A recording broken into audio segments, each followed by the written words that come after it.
Next year, I will host every member of NATO for our 2024 summit in the United States. Together, we'll celebrate the 75th anniversary of the strongest defensive alliance in the history of the world, NATO.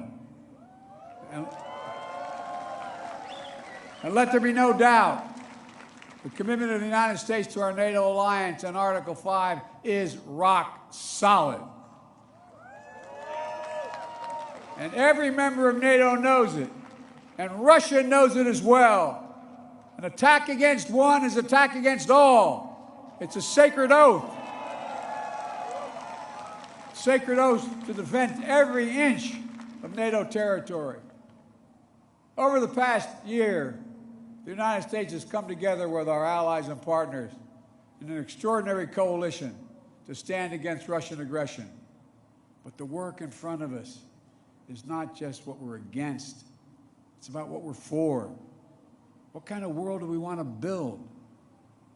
We need to take the strength and capacity of this coalition and apply it to lifting up the lives of people everywhere, improving health, growing prosperity, preserving the planet, building peace and security, treating everyone with dignity and respect.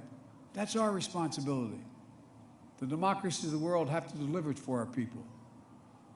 As we gather tonight, the world, in my view, is at an inflection point. The decisions we make over the next 5 years or so are going to determine and shape our lives for decades to come. That's true for Americans. It's true for the people of the world. And while decisions are ours to make now, the principles and the stakes are eternal.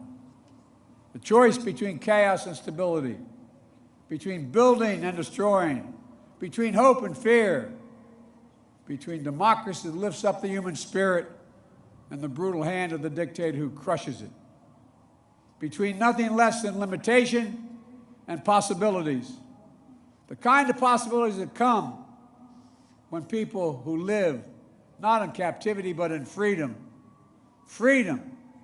Freedom. There is no sweeter word than freedom. There is no nobler goal than freedom. There's no higher aspiration than freedom. Americans know that, and you know it. And all that we do now must be done so our children and grandchildren will know it as well. Freedom. The enemy of the tyrant and the hope of the brave and the truth of the ages. Freedom. Stand with us. We will stand with you. Let us move forward with faith and conviction and with an abiding commitment to be allies, not of darkness but of light, not of oppression but of liberation, not of captivity but, yes, of freedom. May God bless you all. May God protect our troops. And may God bless the heroes of Ukraine and all those who defend freedom around the world. Thank you, Poland. Thank you, thank you, thank you for what you're doing. God bless you all.